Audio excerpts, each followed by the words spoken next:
이재명 대표와 관련된 검찰 수사 인식에 대한 여론조사 결과입니다. YTN 조사네요. 개인에 대한 비리 수사다가 이제 과반을 넘었습니다. 53%고 아니다. 야당 탄압용 정치 수사다라는 의견은 33.8%였습니다. 그러니까 뭐 이거는 오차 범위를 한참 뛰어넘는 수치로 이거는 야당 탄압용 수사가 아니라 이재명 개인에 대한 비리 수사다라는 의견이 이 조사만 놓고 보면 월등히 높게 나온 사실을 지금 확인하고 계십니다. 자, 그런데요. 이제 이재명 대표의 거취와 관련해서 이제 당원 80조라는 게 있지 않습니까? 민주당에. 당원 80조는 뭐 범죄를 저질러서 만약에 기소, 재판에 넘겨지면 그 당직을 정지시킨다. 이게 이제 당원 80조인데 그게 좀 이제 불씨가 또 좀 되고 있는 것 같습니다. 비명계에서는 당원 80조와 관련해서 그간 이런 목소리들을 내왔죠. 한번 들어보시죠. 개인의 사법 리스크의 불길이 당으로 옮겨붙지 않도록 하기 위한 안전장치가 바로 당원 80조거든요. 이건 그냥 야당 탄압이야 라고만 계속 반복해서 가는 거. 더 센 목소리로만 얘기하는 것으로는 이 수사가 분쇄되는 게 아니에요. 만약에 이제 기소가 되면 이 당원 80조를 바꾸긴 했는데 당직 박탈 이 부분은 어떻게 정리가 되는 겁니까? 지금 80조는 뭐 기소가 되면은 과연 뭐 이거 적용할 건가 말 건가가 문제가 되긴 될 겁니다만.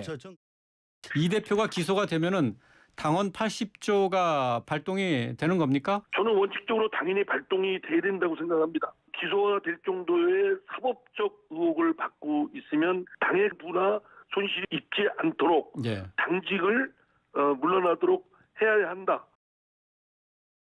자, 저렇게 비명계에서는 당원 80조가 가동이 되어야 한다. 그러니까 이재명 대표가 기소가 되면 대표직에서 뭐 좀 물러나야 된다. 이런 취지의 주장입니다. 그런데 국민 여론은 좀 어떤지 한번 볼게요. 아까 그 이어지는 YTN 조사인데 기소 시에 이재명 대표 거취를 물었습니다. 그랬더니 대표직을 사퇴해야 된다라는 의견이 이거 과반을 또 훨씬 넘었네요. 63.8.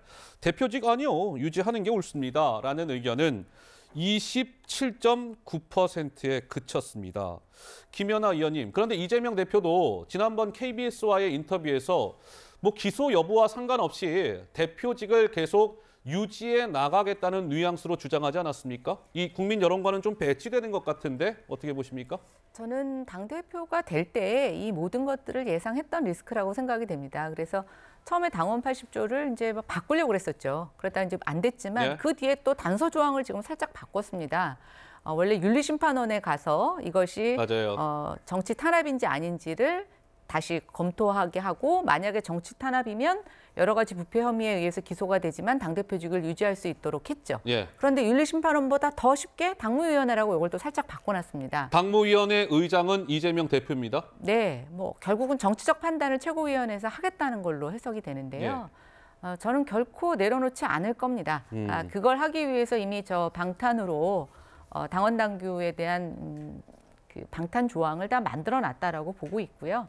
결국 이재명 대표는 지금 저거밖에 할 수가 없을 거예요. 저렇게 해서 버텨서 최대한 시간을 끌고 여론전을 하고 당내 의원들이 자기 편들어주는 목소리를 내서 변호사 이상으로 밖에 나가서 스피커로 얘기해 주기를 바랄 텐데 문제는 이게 이제 총선이 앞두고 민주당이 슬슬 이런 것에 대한 정치적 부담을 느낄 것이라는 겁니다. 재판이 길어질수록 수사가 더 늘어날수록 저는 이제 이탈하는 민주당 의원들이 더 늘어날 거라고 보고 결국 총선이 임박해서 공천권이 시행되기 전에 이재명 대표, 당대표를 계속 유지해야 되느냐. 만약 기소가 된 이후에 그 논란은 그때가 더 뜨거워질 것으로 예상이 됩니다. 그러니까 이제 이런 것 같아요. 당헌이라는 것은 우리의 이제 대한민국의 당으로 따지면 헌법 같은 아주 이제 중요한 건데 그 당헌을 이제 일종의 개정한 거 아니겠습니까? 80조 1항은 그때 이제 논란이 되자 개정을 못하고 당원 80조 이제 사망을 이제 약간 손을 댄 건데 이재명 대표가 과거에 이 당원에 손을 대는 것과 관련해서 굉장히 엄격한 잣대 이런 것들을 좀 강조해 왔습니다. 2020년 7월의 목소리입니다. 한번 들어보시죠. 저는 정치는 신뢰가 가장 중요하다고 생각하고요. 장사꾼도 신뢰를 유지하려고 손실을 감수합니다. 근데 우리는 그러면 안 된다고 생각하고 저는 당연히 그렇게 생각하는데요. 우리가 국민한테 약속을 했으면 공당이 문서로 규정으로까지 약속을 했으면 그 약속을 지키는 게 맞고요. 무공천하는 게 저는 맞다고 보고 두 번째로는 도저히 견딜 수가 없다 이게 정치적으로 국민에게 정말 석고대죄하는 정도의 사죄를 해야 된다고 생각합니다. 그러니까 저 당시에는 이재명 대표가 당원은 약속을 지키는 게 맞다. 정치인은 신뢰가 가장 중요하다. 당원에 함부로 손을 대서는 안 된다. 이런 취지로 얘기했습니다. 그런데 지난해 8월 이 당원 80조와 관련해서는 이재명 대표가 그간 이 당원과 관련된 입장이 좀 미묘하게 180도 달라지는 듯합니다. 제가 이야기하는 것보다 이재명 대표의 목소리를 직접 확인해 보시죠.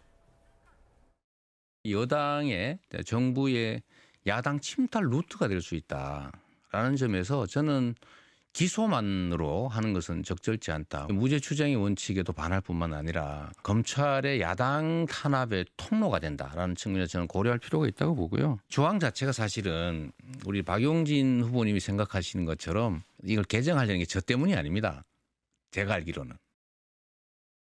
그러니까 당장에 그때는 맞고 지금은 틀리냐 뭐 이런 논란인 것 같고 이 당원 부분뿐만 아니라 체포동의안 관련해서도 이런 논란이 있었거든요.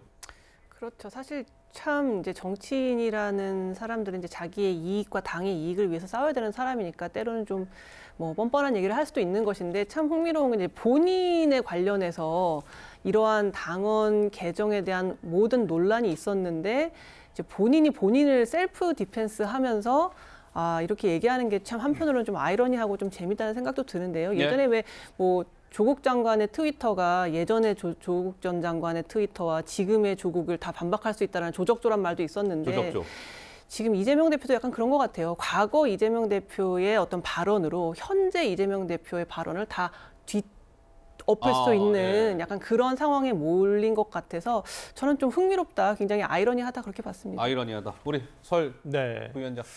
이 부분은 이제 상황이 변화가 되면 당연히 당원도 변화가 맞춰질 수밖에 없다고 봅니다. 뭐 국민의힘도 뭐 당원 당규 쉽게 바꾸지 않습니까? 지난 뭐 집행부 관련해서도 마찬가지고.